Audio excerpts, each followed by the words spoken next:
We are back. We are back with some more UFC stuff.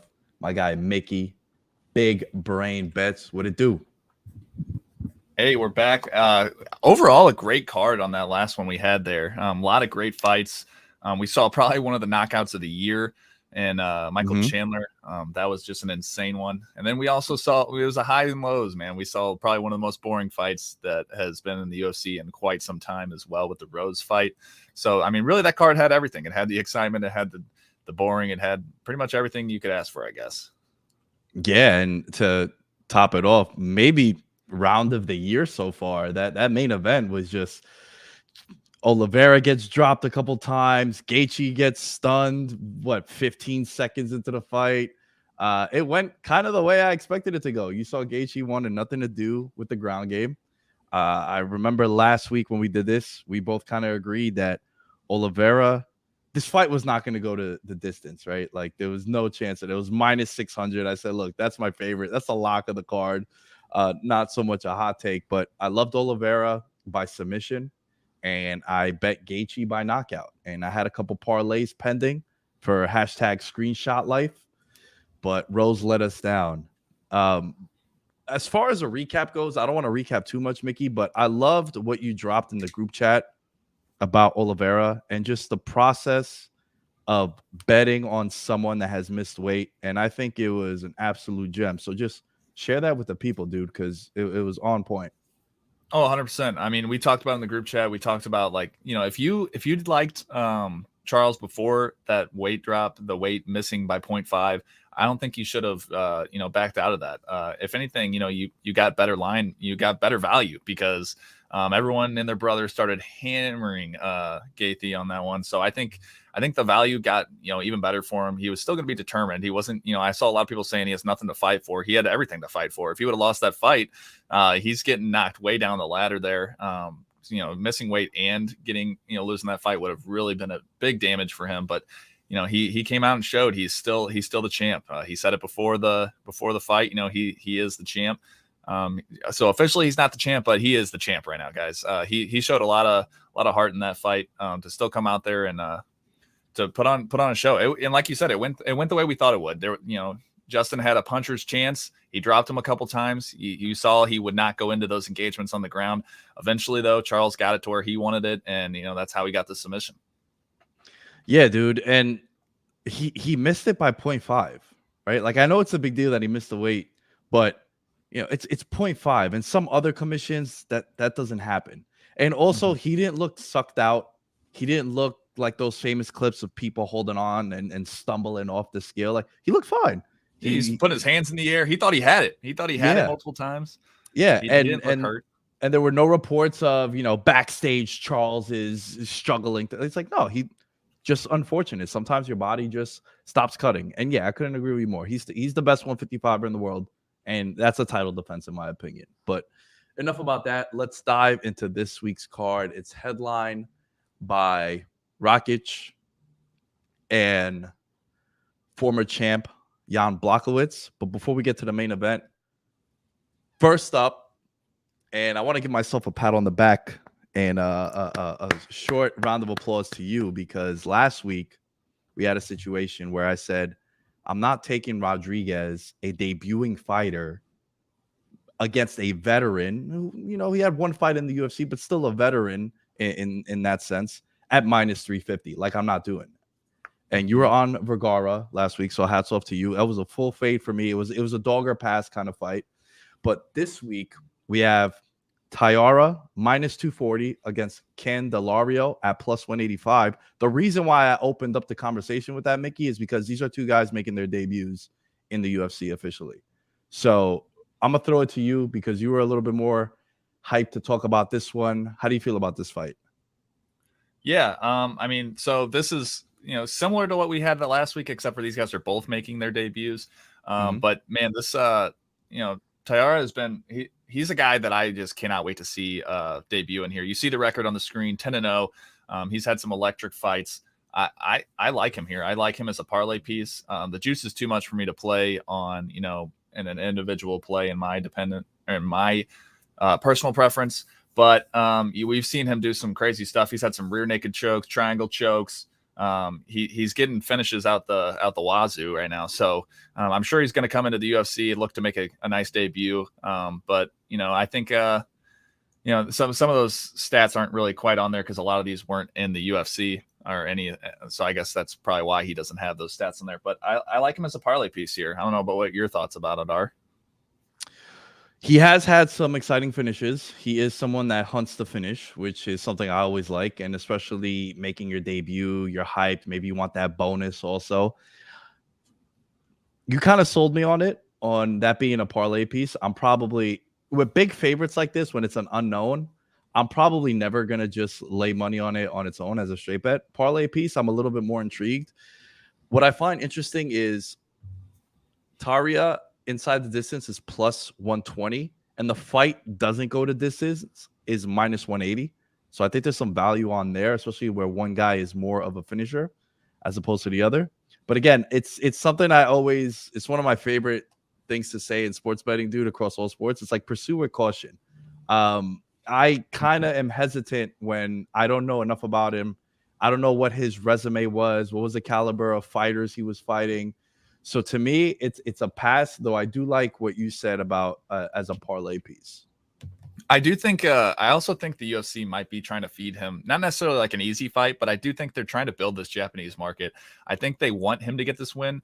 Now, the UFC obviously does not fix matches or anything. I'm not in that hype boat of, they're fixing this for him. But I do think, they want him to win this fight. They want to build that market in Japan. That doesn't mean he's guaranteed to win this by any means, but I like that on our side as well.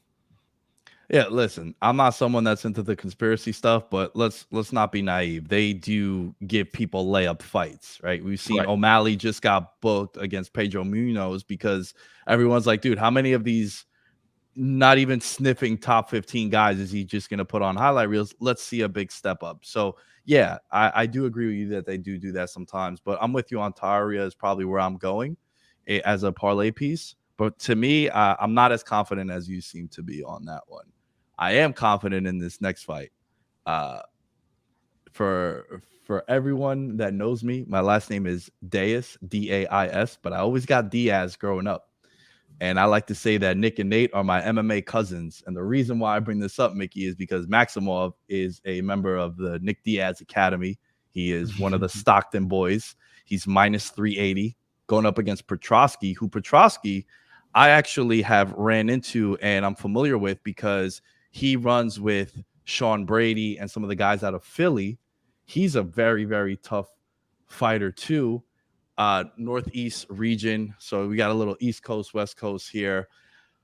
Maximov is a guy who wants to take you to the ground and pound you, score points, very jiu-jitsu based, wrestling based. But on the flip side, that's exactly what Petrosky is. And both have had a history of fading late in fights. But Petrosky, after about the 2-minute mark in the second round, looks like he needs a defibrillator. So the way I'm approaching this fight is I think it goes the distance because both guys are hard to finish. And one of my favorite props on this card is Maximov to win this fight by decision. You can find that at plus 125 at many sports books, as opposed to laying him at minus 380.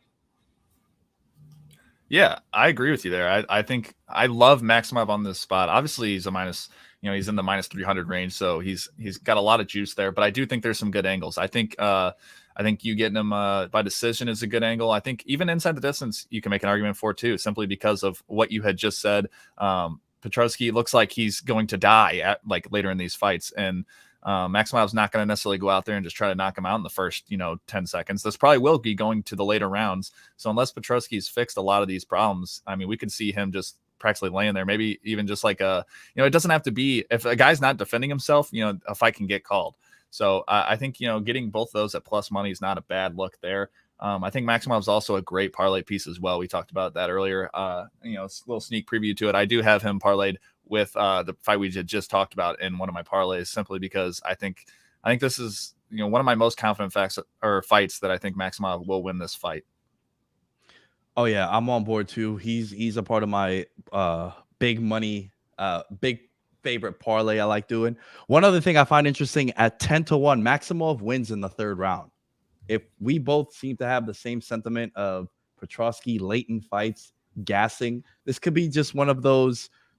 You hear the referee fight back, fighter fight back, and then he just stops the fight, and he's fine. He's not taking too much damage, but not defending fights. So at 10-1 in the third round for Maximov, I think that's very intriguing, especially someone like you who you like it inside the distance. I like it going the distance.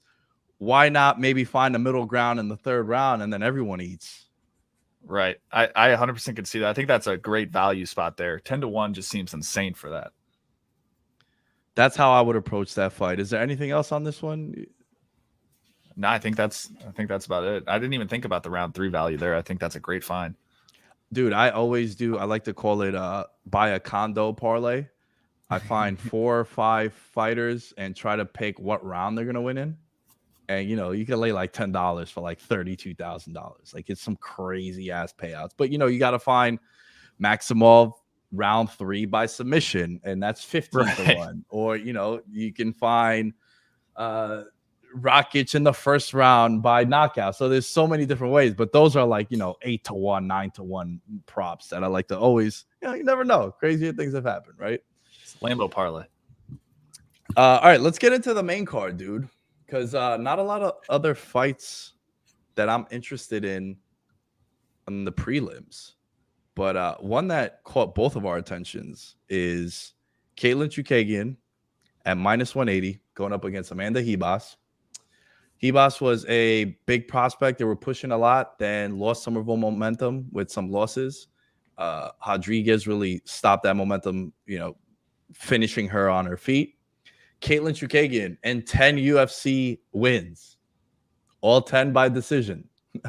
So we know what kind of fighter she is. She is a points fighter. She wants to win rounds, doesn't want to go into firefights, and she's a very smart and technical fighter. She's never going to go into hostile territory. She's going to do what she needs to do to get out unscathed and just win rounds. How do you feel about this fight? Yeah, I love Amanda in this spot. Like you said, her momentum kind of got stalled. She got a little bit of that momentum back. She got a unanimous decision in her last fight. But we've seen she's just a different style fighter as well. She's gotten some submissions. She's gotten some, she's able to, she's not afraid to, get into, some of those finishes, especially in women's MMA. You don't see it all the time. We talked about it last episode. It's a decision fest. 99% of the time you can bet on it to go to decision. You're going to be looking good. That's why it's always juiced to that side. But I like Amanda in this spot a lot. I think getting her at plus money is also pretty insane. So I'm going to be on her on the money line at plus 155, and I might even sprinkle on inside the distance at plus 475 as well. Not necessarily my favorite play on it, but I think there's some value there. Anytime you're betting on a inside the distance play for women's MMA, you're going to be sweating it out the entire fight, most likely. Oh yeah, definitely. But I do like what you said about Ribas, and she's someone who is kind of well-rounded. She doesn't do anything amazing, but she does a lot of things good. And you're right. She comes back and wins her last fight. And I think she's one of my favorite dogs on the card. There's not a lot of them, but she's someone that I'll probably have a couple of parlays with her as my only dog. 3 big favorites and Ribas in there to sort of get some extra cash coming in. Because Chukagian, I think the only way to bet this fight, because this is all we know of her, is at plus 110, her to win by decision. If she goes out and gets a stoppage, then bless her and give her 50K, because she's never done that before. So to me, that's the only. I like Ribas inside the distance, but for me, the play is Chukagian by decision. All right. This next one, I hate to be mean, but I think this is a layup right here. I'm a big fan of Davy Grant. Smolka either finishes or gets finished, and when he gets finished, it looks bad. This guy was cut from the UFC recently, then brought back, and he's coming off a loss in the first round in his last outing. But then when he came back, he got a ground and pound finish too. So he's either kill or be killed. And Davy Grant was really impressive to me in his last outing against Yanez, who I think Yanez is a beast. Yanez is going to be a problem at the 135 division. And it was a split decision, so some people had Davy Grant winning that.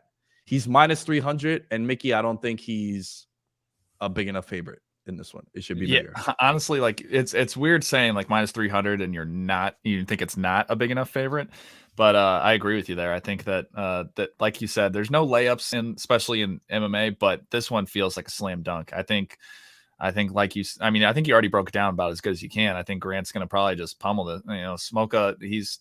He's not a bad fighter necessarily, but it's just not a good matchup for him, in my opinion.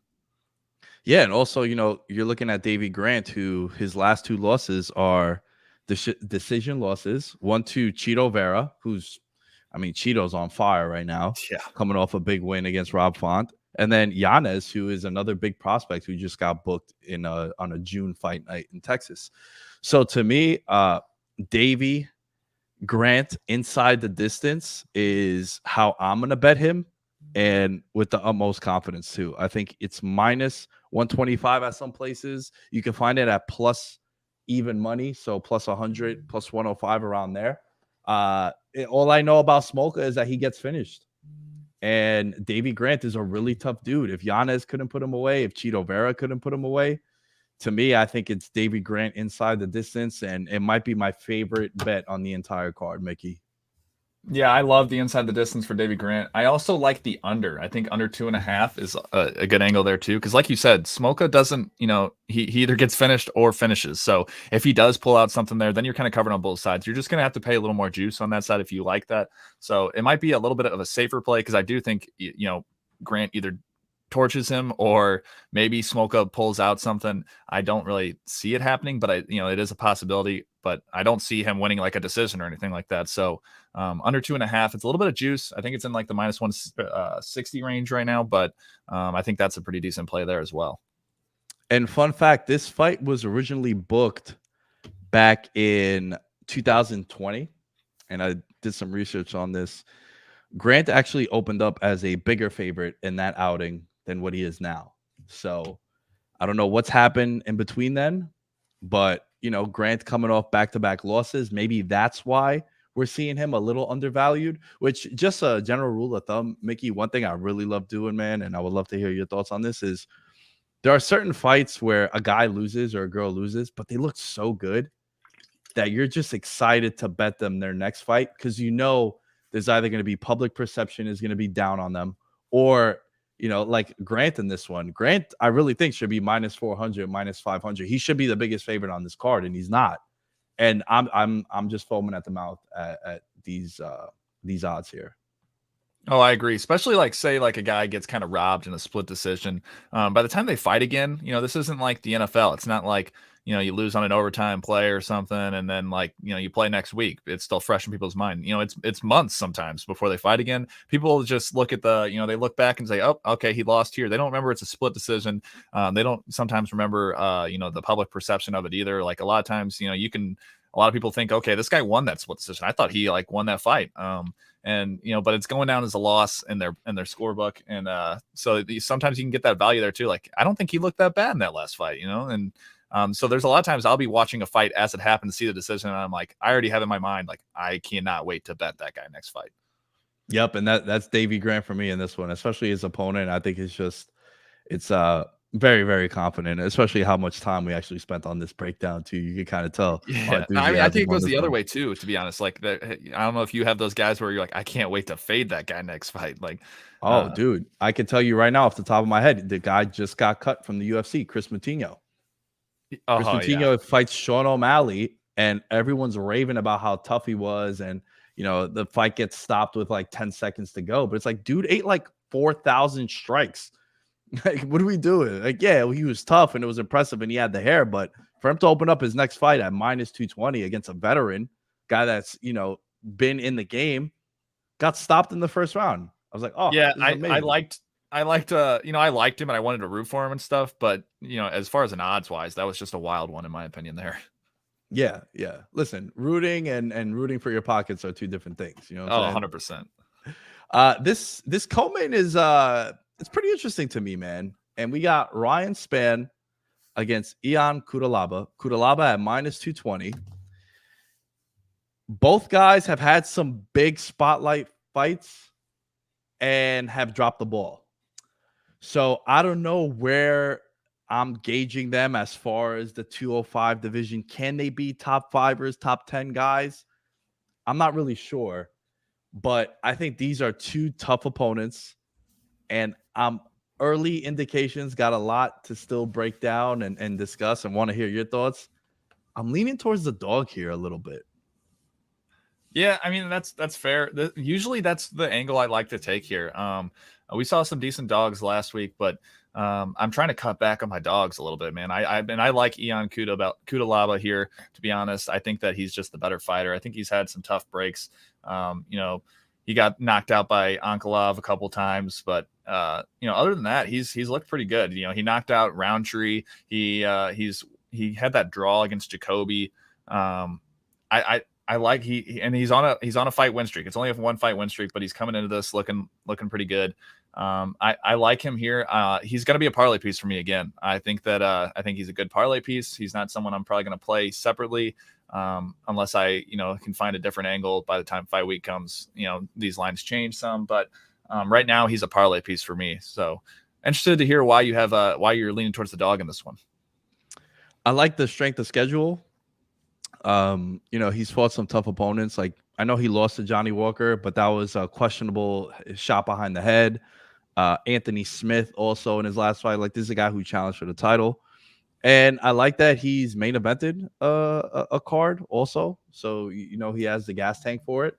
Cutelaba is a guy who I'm probably fading after round 1. Like, I like Cutelaba in round 1 because he comes out very aggressive. He always has those crazy weigh-ins, right, where he paints his whole body like the Hulk.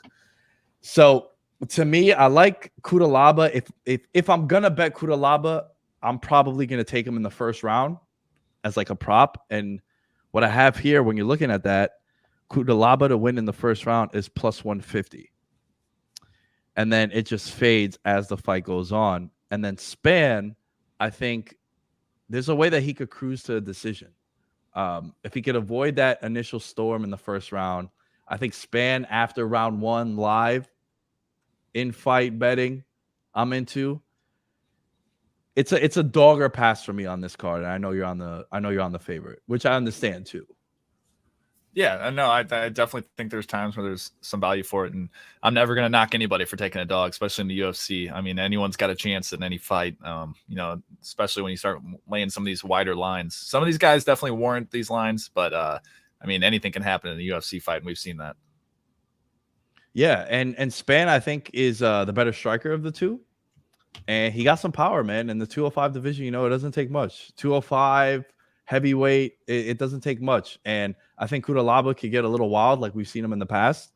And he fights very emotional. That's why I think after round one, he is very live. And I am very into him in round 1. But then after that, I could see, Cutelaba taking that first round, and then it's a plus 350 Ryan Spann to win the fight. I would probably jump in on that. Last week we talked about Tony and Chandler, and I know it ended really fast in the second round, but Tony looked great in that first round. And then after that, I was like, you know what? This might be a situation where I might in-game it. Lucky for me, I was in a place with shitty Wi-Fi and I didn't need to put my bet in. So I saved some money and avoided being on the wrong end of a human highlight reel. We talked about that a little bit too, about how, it seemed like Chandler was like, let's put on a show a little bit there. And then I think Tony shocked him a little bit. I think he wasn't ready for Tony to actually put up a fight there. And once he saw Tony was putting up a fight, he was like, okay, we got to do something here. And I don't know if he had necessarily expected to do what he did, but I think he was like, we got to, start fighting a little more smart, because he was just trading blows with him. And I don't think he realized Tony was there to play, man.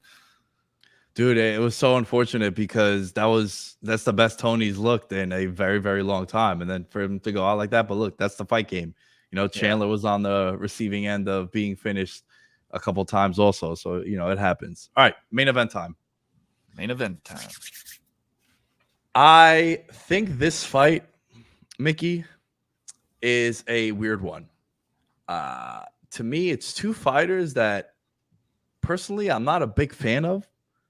Jan being the champion was kind of underwhelming. It left a big hole in a division that, the last decade had stars holding the title, right? You had DC whenever John Jones was doing his shit, and then you had John Jones whenever he wasn't doing his shit, being so dominant, arguably the GOAT. In my opinion, he is the GOAT in combat sports. And Blachowicz just kind of, it looked like I hate using the Q word, but kind of looked like he just quit and gave up in that fight against Glover. Just seemed like he didn't want to be in it. And Rakic is a guy who he's on the cusp. He's been floating around top 5 for a while now. He's had some big fights. His last couple of outings have been kind of boring, so he's soured a couple of people like myself. But he opens up as a minus 195 favorite. How are you gauging this fight? Because I'm having trouble with it. Honestly, like you said, I think a lot of people are going to be on the dog here simply because Jan was a champion. That was just kind of it kind of just worked out for him. I don't know how to really explain it other than that. But like you said, I like to build off that point of what you said with Rakic being kind of a boring fighter, but he gets the job done. Him to win by decision is kind of an interesting one for me here. I think people see these two big guys and there's like decision. What are you, crazy? But I don't know. I think Rakic's, like you said, he's been on that outer cusp, and I think he's going to go for. He needs this fight. He's going to play it probably safer, like he has been, and I could definitely see him winning a decision here. I like him to win the fight, but I think if you're looking for more of a value play here, I think him to win by decision is a decent angle. Yeah, and especially with you're going to be hearing Polish power throughout the week. Jan has quite a hammer in those fists, man. Like, this dude is a problem. If he connects, it's lights out. We saw him do that to Rockhold. We've seen him do it to a lot of people. And I think Rakic might take the Adesanya approach, where keep him at bay. Don't let it get into a striking affair like you saw Adesanya do. And you got to worry about the takedowns, because that's really what was the deciding factor in the Jan and Adesanya fight when they fought for the 205 strap. But to me, I like it. You said Rakic by points or decision, that's plus 200 consensus around a lot of books. And then I think Jan by knockout at plus 420 is interesting. If you think Jan can connect. I don't see Jan really winning a decision here. So I think this is kind of like the whole like Charles and Justin fight where, you got either knockout for Justin or, sub for Charles. I feel like you're getting two like very probable outcomes for like the best probable outcome for each fighter, and you're getting both of them at plus money. So it's kind of nice little angles there. For sure. And Jan inside the distance is plus 250.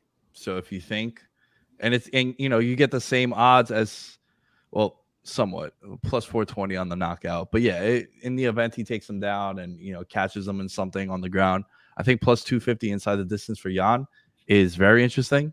I think as a whole, though, I think Rakic wins this fight, and I would probably lean to him as like a parlay piece. I agree with you on that. And by points is, I like that take that you have. That's good to see. I love that we agree on the main event here. Yeah, man. Yeah, because I think last week we didn't, right?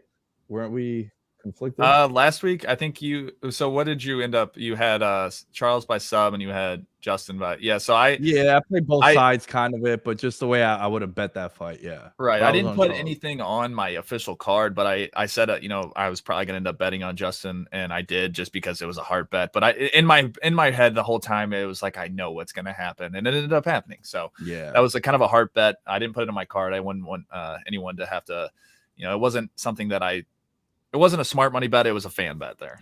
Right. Yeah, that's why sometimes it gets a little dicey. Like anytime I have a friend of mine that fights in the UFC, I tell him like, hey, this is how I think the fight's gonna go, but I'm also gonna bet on them, so you understand and we're on the same page. You got any parlays for this weekend? Yeah. So I got a little 3-teamer here that I like. I believe the odds are. Let me pull it up real quick. It's sitting at plus 150, I believe. So we talked about Maximov. I like him. I'm going to put him in there as a money line. He's pretty juicy, but I think he gets the job done for sure.